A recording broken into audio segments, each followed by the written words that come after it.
Et c'est parti pour ce Club des Territoires. On va parler de tourisme aujourd'hui et nous sommes avec Florent Maillet. Bonjour, vous êtes rédacteur en chef adjoint pour la version numérique du Figaro Voyage. Nous sommes également avec Linda Lenné, rédactrice en chef au magazine L'Écho Touristique.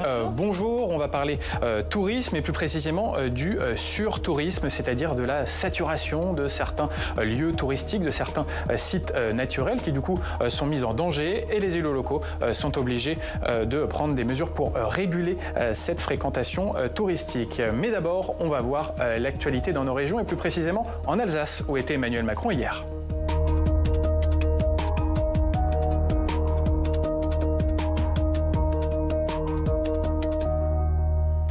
Et pour parler de cette visite mouvementée du président de la République hier en Alsace, on va retrouver nos partenaires du journal L'Alsace avec Laurent Baudin, journaliste et éditorialiste au journal L'Alsace. Bonjour Laurent. Bonjour Alexandre. Alors aujourd'hui, à lire dans vos pages, eh bien, il y a cette interview exclusive pour les journaux du groupe EBRA, interview d'Emmanuel Macron qui était en déplacement dans votre département hier. Oui, cette interview, en fait, c'est à la fois un bilan et une projection. Emmanuel Macron, il redit qu'il mesure les colères. Il y aura, selon lui, des manifestations et des concerts de casseroles, mais ma responsabilité n'est pas de dire « je vous ai entendu et je ne vais rien faire ». Emmanuel Macron veut aller au contact, il estime qu'il doit expliquer et corriger. Il précise que c'est pour cela que le texte sera complété, le texte sur les retraites sera complété avec le pacte de la vie au travail. Je ne méprise personne et je dis toujours la vérité aux Français, assure le président de la République, qui ajoute « ceux qui sont méprisants sont ceux qui ne disent pas la vérité ». Le président de la République rend aussi hommage aux partenaires sociaux qui, selon lui, au-delà des désaccords sur les retraites, n'ont jamais arrêté de travailler. Je laisserai passer le 1er mai comme les syndicats me l'ont demandé et je les réinviterai courant mai. Ma porte est ouverte, répète le président de la République qui prend un engagement de méthode. Ce qui sera bâti entre syndicats et patronat sera retranscrit fidèlement, c'est sans limite et sans tabou. Enfin, le président de la République note que nos concitoyens vont de moins en moins voter, mais veulent participer de plus en plus aux décisions. Selon lui, beaucoup d'élus de terrain le savent, ils organisent des référendums locaux sans qu'il y ait beaucoup de participation. Et Emmanuel Macron de dénoncer le comportement à l'Assemblée nationale de la France insoumise et du Rassemblement national, dont l'histoire politique est non républicaine selon lui. Toute la journée en stéréo, la France insoumise et le Rassemblement national répètent que les institutions ne sont pas légitimes. C'est dangereux, selon le président de la République, pour qui on ne peut pas avoir dans un pays démocratique un procès en légitimité quand les gens élus respectent le cadre légal, car selon lui, sinon c'est la tyrannie de la rue et du désordre. Et puis Laurent, vous signez aujourd'hui dans les colonnes de l'Alsace un éditorial intitulé « Dans un climat électrique, une détestation grandissante ». Oui, en effet, c'est moins le nombre de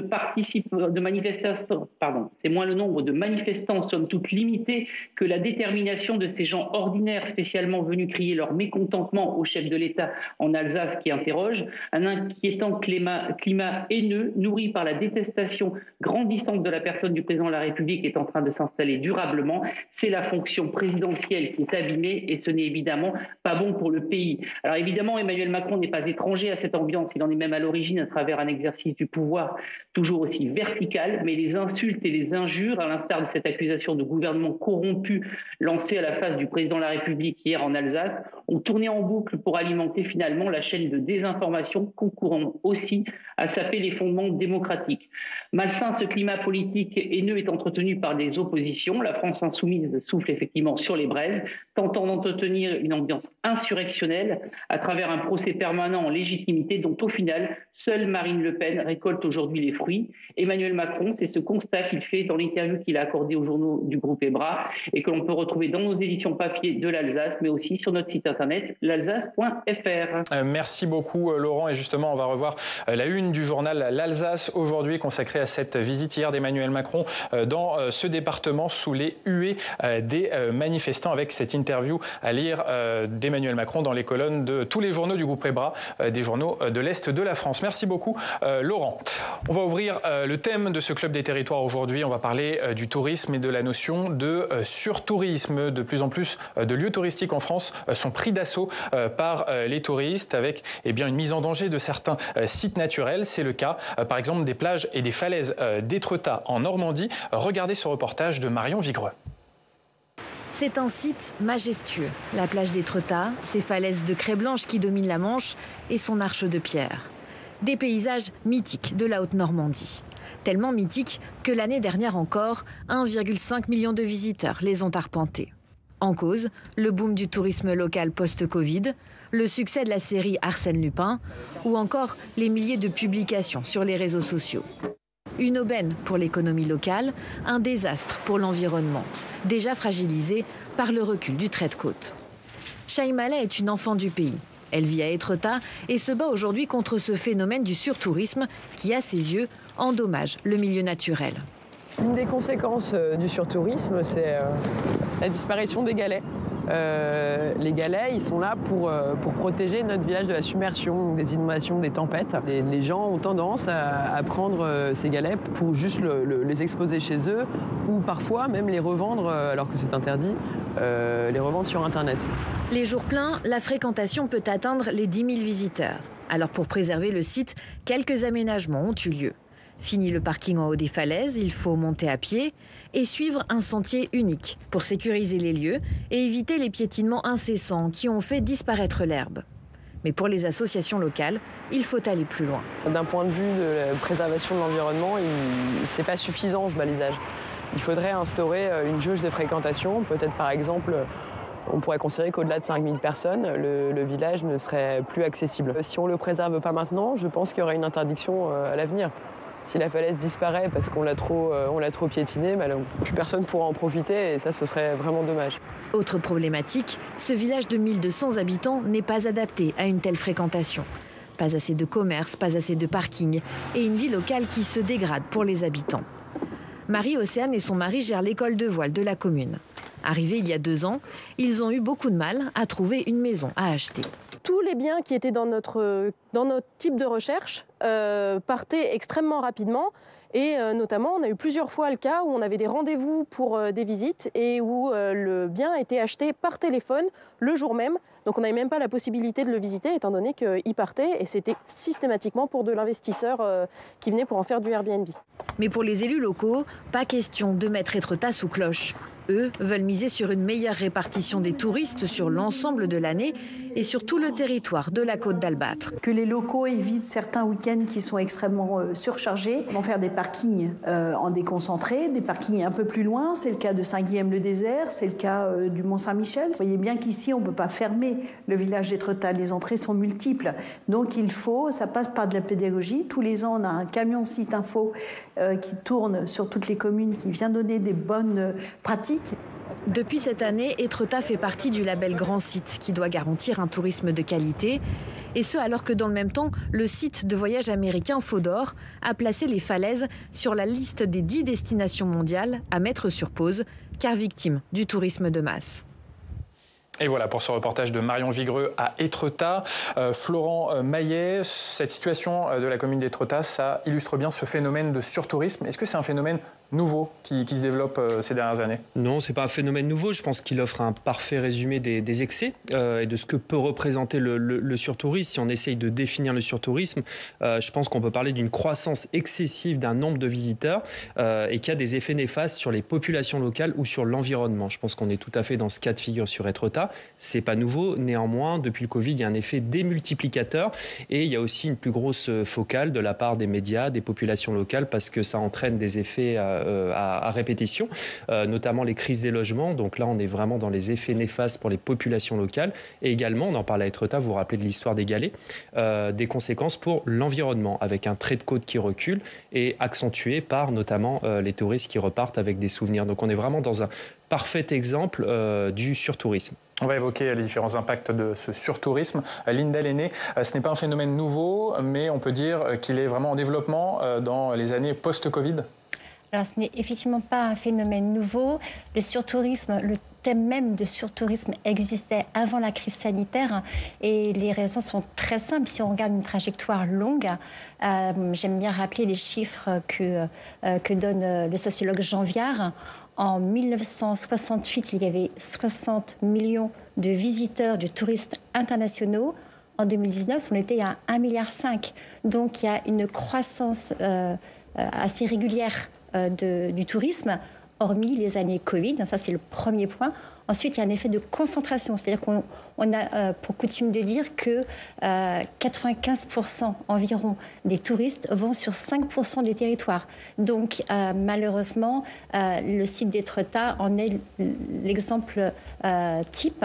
Et en plus, le reportage le montrait bien, il y a aussi un phénomène de concentration sur la haute saison, juillet, août, les ponts du mois de mai qui vont arriver. Donc il faudrait, dans le meilleur des cas, parvenir à une meilleure dispersion des flux touristiques, comme d'ailleurs le propose et le répète un autre sociologue, Jean-Didier Urbain. Il faut arriver effectivement à déconcentrer de manière à ce qu'il y ait beaucoup moins de pression et sur l'environnement et sur les populations locales qui, elles, vivent au quotidien parfois les désagréments du tourisme, même s'il y a aussi des bienfaits. Il est bon de rappeler quand même qu'au niveau mondial, 1 emploi sur 10 est dans l'industrie du tourisme. Donc le tourisme reste une industrie porteuse en termes économiques et en termes d'emploi. Oui, ça reste un secteur qui fait vivre différents territoires. Florent Maillet, ce surtourisme, il est aussi intensifié par les réseaux sociaux. Il suffit d'une photo sur Instagram de la part d'un influenceur connu et ça y est, il y a une concentration de touristes. Exactement, et puis on en revient, je rebondis sur ce chiffre, effectivement, qui peut paraître impressionnant, mais qui, à mon avis, correspond quand même à la réalité. C'est vraiment 95% de ces flux de touristes, on parle de 1,5 milliard de touristes au niveau mondial, qui se concentrent sur les 5% qui sont en priorité des zones littorales, mais également, en ce moment, vous avez la floraison des cerisiers au Japon, voilà, c'est quelque chose de très populaire aussi. Vous avez le Mont Blanc en France, qui est un des totems, voilà. Donc il y a quelques totems comme ça, et dont la fréquentation est accentuée par les réseaux sociaux, pas seulement, mais effectivement, le phénomène, puisqu'on prenait l'exemple d'Étretat, rappelez-vous, il y a des morts à Étretat, des gens qui s'approchent de la falaise pour prendre des selfies. Voilà, c'est une démonstration dramatique et par l'absurde de ce phénomène des réseaux sociaux qui enjolivent effectivement le surtourisme. Avec, oui, je pense que sur les réseaux sociaux, on va aussi assister à une transformation des messages. C'est-à-dire qu'aujourd'hui, on est beaucoup dans la promotion de sites touristiques, mais avec le temps, on va être de plus en plus dans la pédagogie. Les calanques en sont un exemple, c'est-à-dire que les gens qui font la promotion des calanques vont pouvoir expliquer qu'il faut éviter de venir au cœur de l'été, qu'il faut réserver, sinon on ne pourra pas venir sur place. À compter du mois de juin, la réservation sera obligatoire à Sugiton. Et c'est quelque part une bonne nouvelle parce que cela permettra d'améliorer aussi l'expérience sur place. Donc il faut le voir également comme un outil pédagogique. Donc les réseaux sociaux, Instagram en premier, peut petit à petit devenir un outil au service à la fois des territoires, mais également d'un voyageur plus responsable. Oui, il y a un véritable enjeu pédagogique, car il y a un véritable péril environnemental sur certains sites naturels qui sont saturés de touristes. Florent Maillet. Oui, tout à fait. Et puis on parle de sites contraints sur un plan géographique. On l'a rappelé, c'était rappelé dans votre reportage. Étretat, vous ne pouvez pas fermer un village. Quand vous êtes sur le Mont Blanc, vous ne pouvez pas fermer tous les accès au Mont Blanc. C'est le grand paradoxe, c'est que ces fameux 5% de la surface du monde, si demain on en venait à il y a une forme de régulation à trouver. Je pense que ça, tout le monde est à peu près d'accord là-dessus. Le problème, c'est qu'à partir du moment où vous régulez ces espaces-là, les gens peuvent être tentés d'aller vers d'autres espaces. Si vous fermez ces calanques de Sugiton, les gens, visiblement, ont envie de voir des calanques. Qu'est-ce qu'ils vont faire ? Ils vont soit trouver des alternatives, soit aller dans d'autres lieux qui ne sont pas forcément prévus pour les accueillir.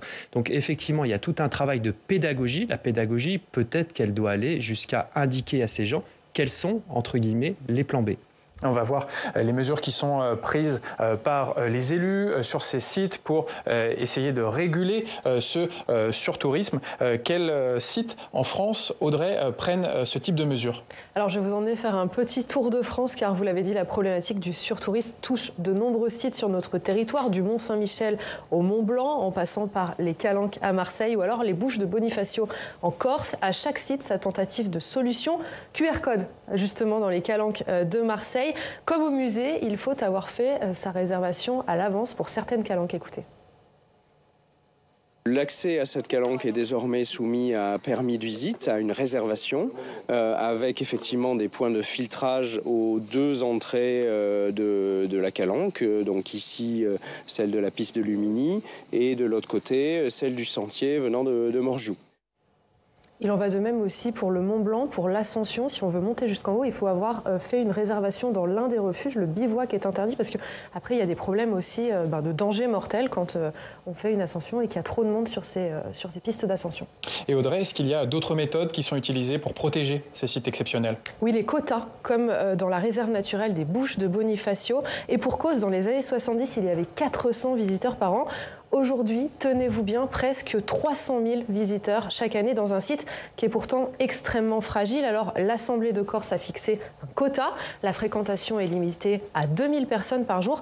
En fait, c'est assez simple à mettre en place parce qu'il faut y accéder par bateau. Sachez aussi que certains sites pratiquent le démarketing qui consiste à réduire la communication sur les sites trop fréquentés. Vous en avez parlé. C'est pas vraiment ce que peut faire le Mont Saint-Michel qui est vraiment très connu. Si connu que son abbaye est le 2e monument le plus visité de France après l'Arc de Triomphe, 1,3 million d'entrées en 2022.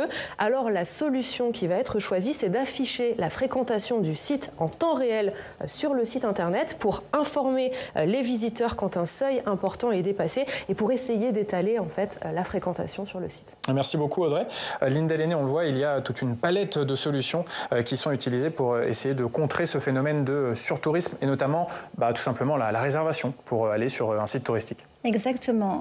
Aujourd'hui, c'est un levier de plus en plus utilisé, plus facile à mettre en place sur les sites culturels. Je vais prendre un exemple en France, c'est le Louvre. Le Louvre, l'été dernier, a mis en place un système de réservation, tout simplement pour améliorer l'expérience du visiteur. Et finalement, le principe a bien fonctionné. On était à 30 000 visiteurs par jour. Et finalement, ça permet, en arrivant sur place, d'attendre très peu de temps, tout simplement le temps de la validation de la pré-réservation. Et finalement, on voit bien que le digital, lui aussi, va permettre justement d'embarquer les sites touristiques culturels dans cette démarche d'aménagement, également des visites dans le temps pour éviter qu'on soit tous au même moment devant la Joconde. Et donc, il est fortement probable que ce principe perdure dans le temps. Et là aussi, c'est nécessaire parce qu'au moment de l'ouverture du Grand Louvre, donc en 1989, le site avait été prévu pour 4 millions de visiteurs par an.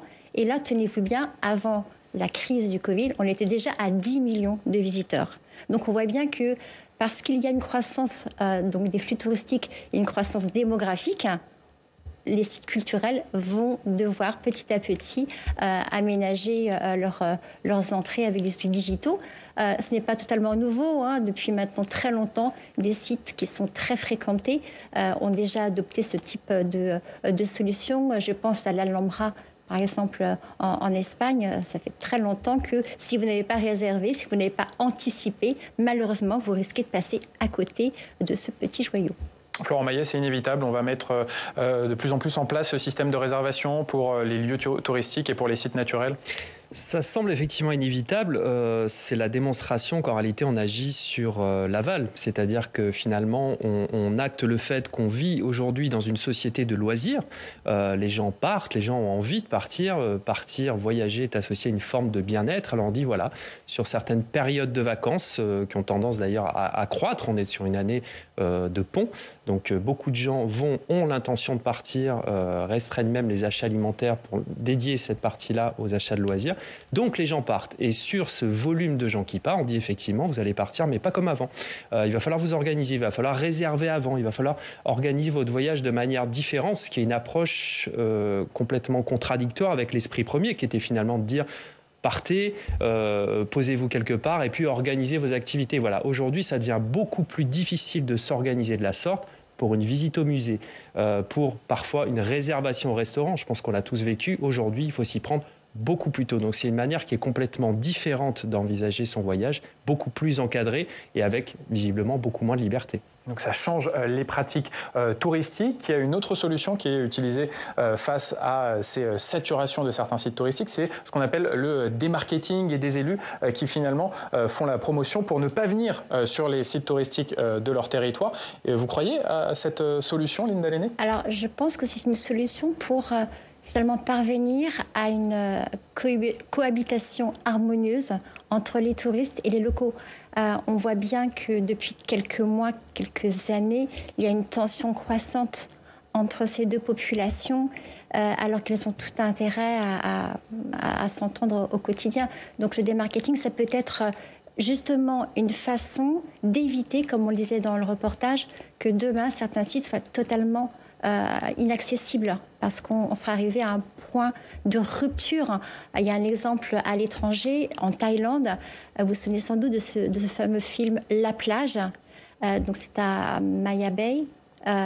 Et donc le site a été victime de son succès et ils ont dû fermer pendant 4 ans. C'est inconcevable. Donc tout ça pour que justement la nature reprenne un peu ses droits, et cela a fonctionné. Les coraux se sont reconstitués et maintenant on a un système de jauge, c'est très encadré et voilà. Donc il faut arriver effectivement parfois à des solutions de démarketing pour éviter des points de rupture. Je donne un autre exemple en Espagne, il y a un village qui a refusé en Catalogne de devenir plus beau village d'Espagne parce qu'il y a une trentaine de personnes qui habitent sur place et se sont dit, en fait, si jamais on a cette exposition médiatique, on va en pâtir au niveau de notre quotidien. Donc, c'est absolument nécessaire de, parfois, envoyer des messages qui peuvent paraître contradictoires, mais qui sont pour le bien-être de tout le monde. Allez, on va aller sur le massif du Mont-Blanc, puisqu'on est en duplex avec Jean-Marc Peyex, le maire de la commune de Saint-Gervais-les-Bains. Bonjour Jean-Marc Peyex. Bonjour. Alors à l'automne dernier, vous avez lancé un appel à Emmanuel Macron pour justement endiguer ce phénomène de surtourisme sur votre territoire. Est-ce que vous avez eu des réponses ? Alors oui, il y a des réponses puisque le président de la République a confié ce dossier à ses ministres et à ses conseillers.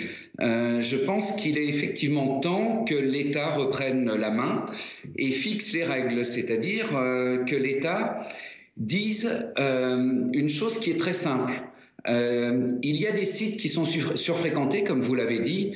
Il y a des activités dans les sites naturels qui sont maintenant devenues complètement démesurées. Et il est temps d'en fixer la limite et que l'État donne le ton.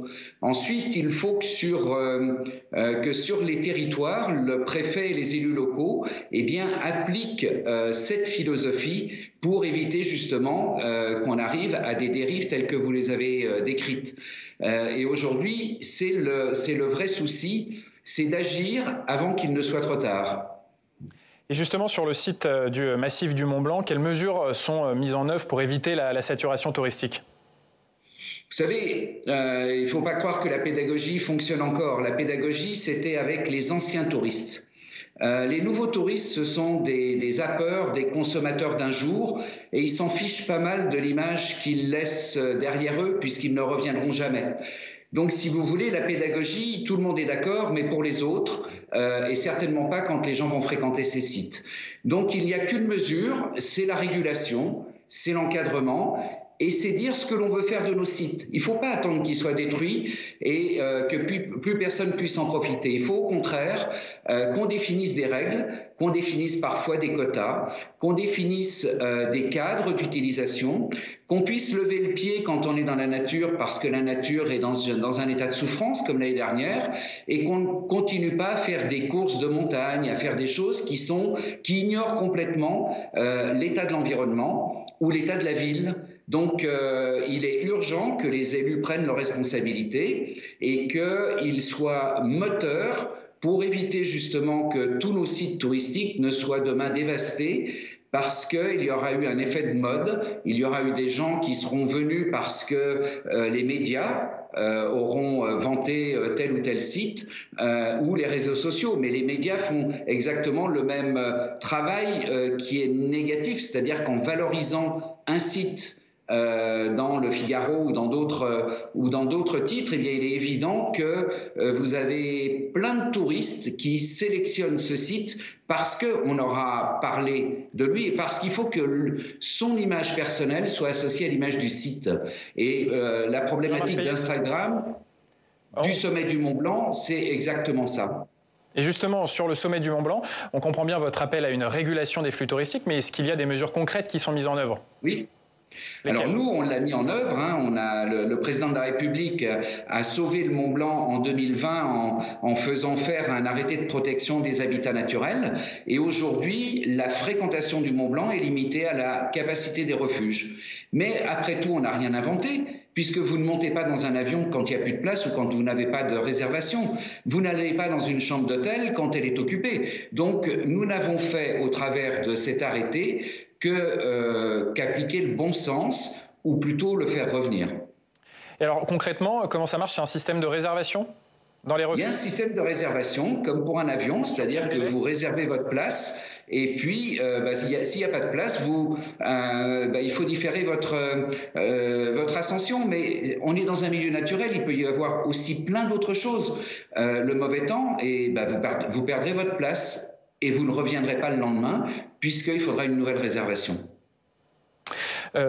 Florent Maillet, une réaction justement sur ce que disait Jean-Marc Péex, qui dit qu'il y a aussi une responsabilité des médias à côté des réseaux sociaux dans la pédagogie. Attention à ne pas faire la promotion de certains sites qui sont saturés.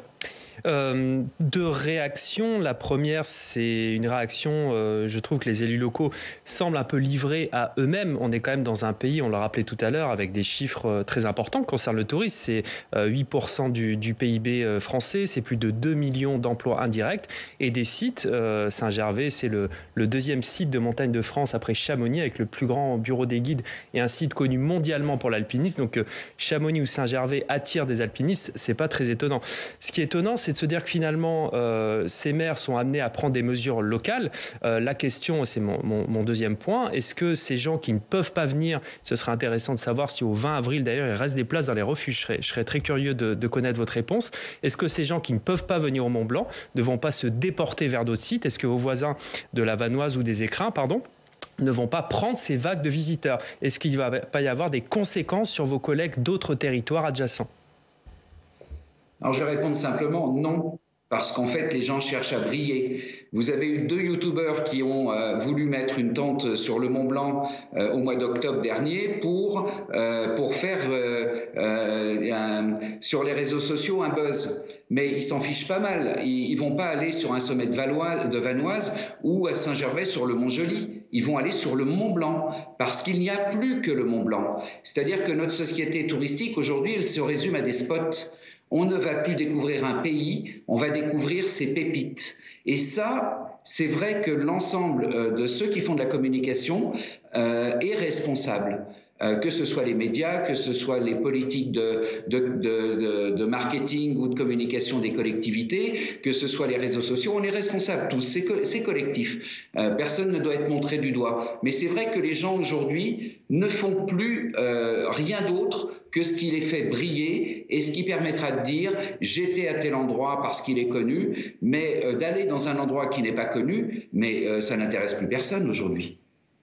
Merci beaucoup Jean-Marc Péex pour votre intervention. Je rappelle que vous êtes maire de la commune de Saint-Gervais-les-Bains. Linda Lenné, une réaction. Certains élus locaux sont un peu livrés à eux-mêmes justement pour faire face à cette saturation touristique. Oui, alors une réaction par rapport à ce témoignage très intéressant. Effectivement, je pense que les médias ont une responsabilité. On aime bien promouvoir les sites qui méritent le détour. Spots. Voilà. Après, je pense que là aussi, j'ai envie d'avoir une vision optimiste, il peut y avoir une évolution. Ainsi, cette année, les guides Fodors ont publié la liste des 10 sites à éviter sur le plan du tourisme. Et parmi ces sites, partout dans le monde, il y en a 2 en France qui ne vont pas vous étonner, ce sont les Calanques et Étretat. Alors, quel est le message subliminal? C'est de dire... Ces sites sont magnifiques, mais s'il vous plaît, parce que justement ils sont victimes de leur succès, oubliez-les pour le moment. Essayez de vous tourner vers d'autres spots qui sont peut-être moins touristiques, mais qui sont tout aussi jolies. Donc ça revient à l'idée qu'on évoquait un peu plus tôt, il faut essayer de diffuser. Il y a des villages qui sont prêts à accueillir de manière raisonnable des touristes. Donc toute une question aussi de diffusion et donc mais je comprends la colère du maire de Saint-Gervais. C'est très compliqué et ce n'est pas un cas isolé. Vous avez peut-être aussi entendu parler du projet de Tony Parker, l'ex-star du basket. Il a décidé d'acheter une station de ski. À Coran, dans le Vercors? Alors, je crois que c'est à Saint-Villard-de-lans. C'est à Villard-de-Lans, dans le massif du Vercors. Dans le massif du Vercors.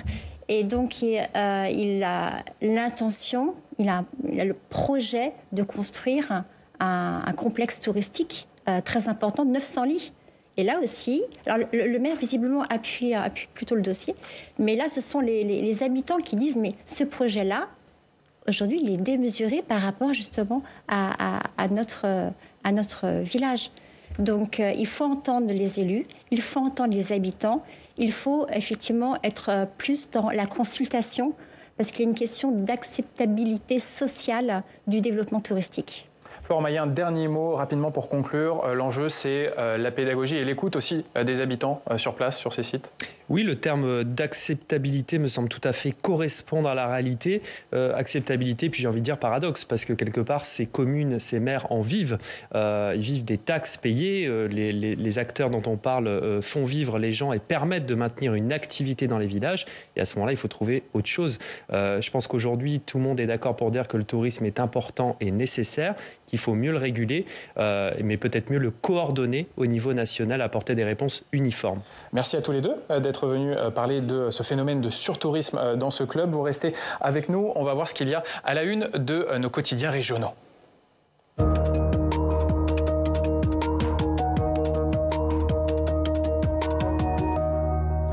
Une revue de presse des territoires aujourd'hui avec vous, Audrey. Et à la une, eh bien, forcément, on parle de la première visite du chef de l'État post-réforme des retraites.